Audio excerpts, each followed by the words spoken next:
अतर भाई, एक तो आपको क्या लगता है पाकिस्तान के आइन में अभी मजीद कितनी तरामीम की गुंजाइश है फौरी तौर पे? एक ये सवाल, दो तीन सवाल इकट्ठे ले लीजिए और तफसील से जवाब दीजिएगा, टाइम बहुत है आज। दूसरा सर, आपने ये बताना है कि जो बता रहे हैं मियां जावेद लतीफ साहब, वो कह रहे हैं कि जनाब ये तरमीम होने के बाद अब इमरान खान को रिलीफ दिया जाएगा। खदशा इनको ये है कि रिलीफ दिया जाएगा जिसमें बुशरा बीबी की अनकरीब जमानत हो सकती है, और उस खदशे के ऊपर मियां जावेद लतीफ साहब ने कहा कि इससे 1000 दर्जे बेहतर है कि 9 मई के इन मुजरिमों को रिलीफ दिया जाए। मैं तो इससे एग्री नहीं करता कि फौज को टके का रिलीफ देने को तैयार है दोनों मियां बीवी को, रिस्पेक्टेड मियां बीवी को, लेकिन ये कह रहे हैं और कह रहे हैं इससे अच्छा है फिर नवाज शरीफ साहब को लाया जाए। शहबाज शरीफ का पता भी काटने के लिए मियां जावेद लतीफ साहब पूरे हैं।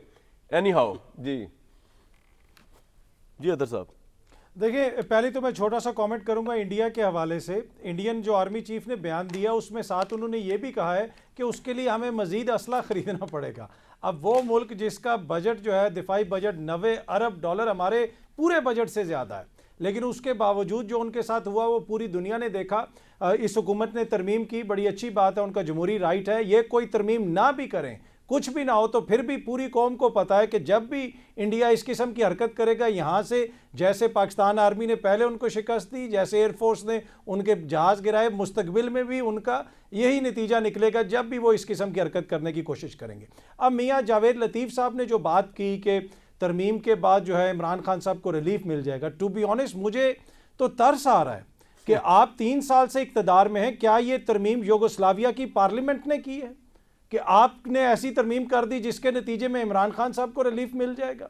तो ये तरमीम आप ना करते। और दूसरा, अब आप देख लेना कि आपका इक़्तिदार है, आपके पास वफाक में हुकूमत है, पंजाब में हुकूमत है, और आपके पास कुछ भी नहीं और दिखाने के लिए। आप कभी 26 नवंबर की बात करते हैं, कभी किसी और वाक़े की बात करते हैं, गद्दारी की बातें होती हैं। इसी मुल्क के अंदर मियाँ जावेद लतीफ़ साहब, आपके ऊपर भी गद्दारी का मुकदमा हुआ था, और उस वक्त भी अतर काज़मी ने कहा था कि मियाँ जावेद लतीफ़ गद्दार नहीं हो सकता।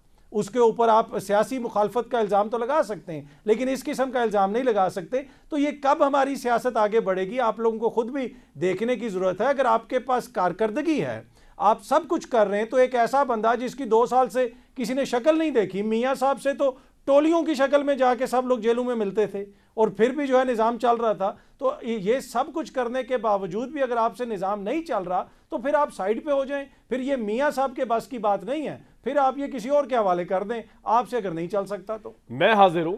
अगर ये निज़ाम नहीं चल रहा किसी से, अगर मैं भी भट्टी साहब, जब मैं वॉलंटियर कर सकते, जब मैं आऊंगा तो मैं अपने दोनों भाइयों को लेकर आऊंगा, इरशाद भट्टी साहब को भी और अतर काज़मी साहब को भी, ऐसी बात नहीं। और अली भाई तो वैसे ही हमारे साथ साथ है, क्योंकि इनके बगैर मैं जावेद लतीफ साहब को भी लाइएगा। हम एक महकमा हमने रखना है जरूर, और इनको हम महकमा भी देंगे। जावेद लतीफ साहब को हम महकमा भी देंगे। महकमा तो इनको देंगे, नहीं, इनको महकमा देंगे, हम अपनी हुकूमत में इनको महकमा देंगे।